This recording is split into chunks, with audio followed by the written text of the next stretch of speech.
বয়সী অষ্টম শ্রেণীর কচি এক মেরুনের সাথে ধাক্কা লেগে একটি পুঁটি মাছের ৩৩টা দাঁত ভেঙে যায় বলে খবর পাওয়া যায়। পুঁটি মাছটাকে উন্নত চিকিৎসার জন্য ঢাকা কেন্দ্রীয় কারাগারে পাঠানো হয়েছে।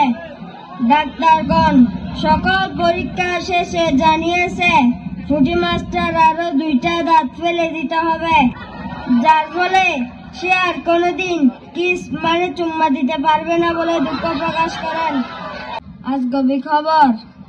ওয়ালাইকুম আসসালাম ওয়া রাহমাতুল্লাহি ওয়া বারাকাতুহু। খবর পড়ছি আমি লেচু মিয়ার খালাতো ভাই, পাতলা মিয়ার চাচাতো ভাই, ওয়ান অ্যান্ড অনলি কদু মিয়া। আপনারা দেখতেছেন ফাটাফাটি টিভি। প্রচারিত হচ্ছে উপকূলীয় আদর্শ প্রাথমিক বিদ্যালয় থেকে। বিশেষ বুলেটিন।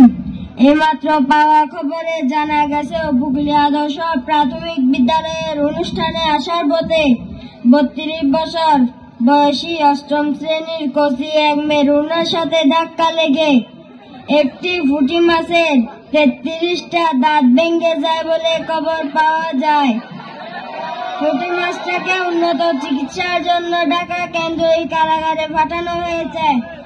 ডাক্তারগণ সকল পরীক্ষা শেষে জানিয়েছে পুঁটি মাছটার আরো 2টা দাঁত ফেলে দিতে হবে, যার ফলে সে আর কোনোদিন কিস মানে চুম্মা দিতে পারবে না বলে দুঃখ প্রকাশ করেন। তবে বিড়ি টানতে পারবে বলে খুশি প্রকাশ করেন।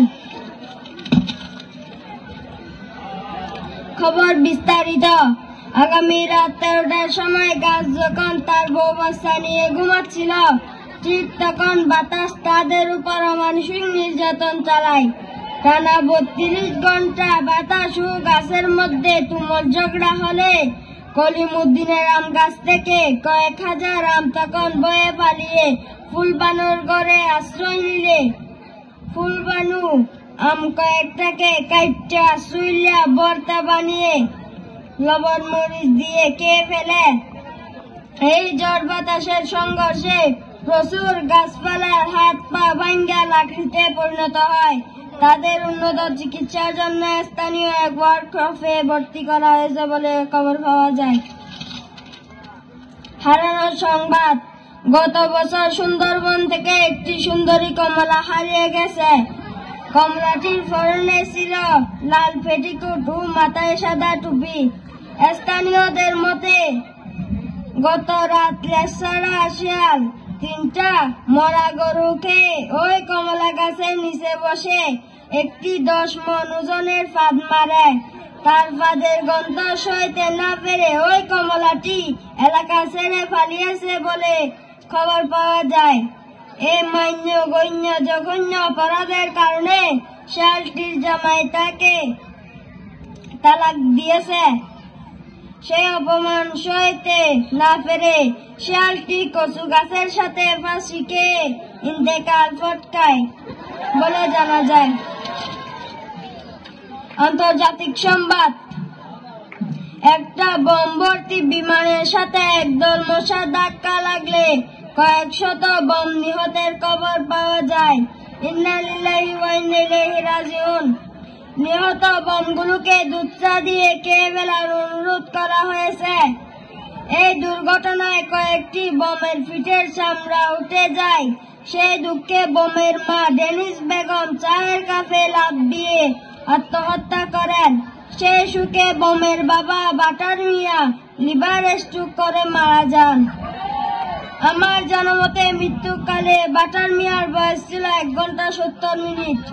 এই ঘটনায় দুঃখ প্রকাশ করেন বল্টু মিয়া।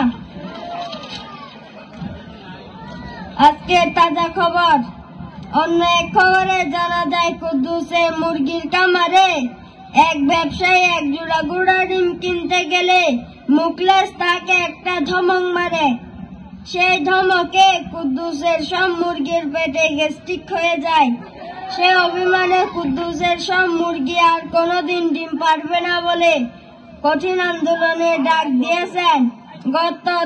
গত রাত থেকে তাই সারা রাত হরতাল। এই দুঃখে কুদ্দুস এখন মামলা করতে হাজির হয়েছে পেটিকুটে। সেই খবর শুনে দুঃখ প্রকাশ করেছেন খাদ্যমন্ত্রী মতিয়া চৌধুরী। খেলাধুলার খবর, আগামী বছর অনুষ্ঠিত হবে বিশ্ব ফাঁদ দিয়ে বিল্ডিং উল্টায় দেয়া প্রতিযোগিতা। এতে অধিনায়কের দায়িত্ব পেয়েছেন মিস্টার কাইসা। খবরে বলা হয়, যারা শিশি করতে গিয়ে ফাঁদ মারি দেয় তাদের দল থেকে বহিষ্কার করা হবে। এই খবরে দুঃখ প্রকাশ করেন ক্রীড়ামন্ত্রী।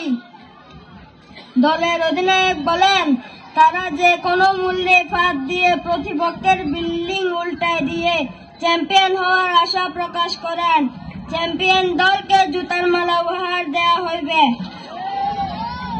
আবহাওয়ার খবর, আগামীকাল বাতাস তার বান্ধবীকে নিয়ে আগামী ঈদের শপিং করতে গিয়ে ফসার দোকান থেকে ফুচকা খেয়ে বাতাসের পেটে 1000 কিলোমিটার বেগে তুফানের সৃষ্টি হয়।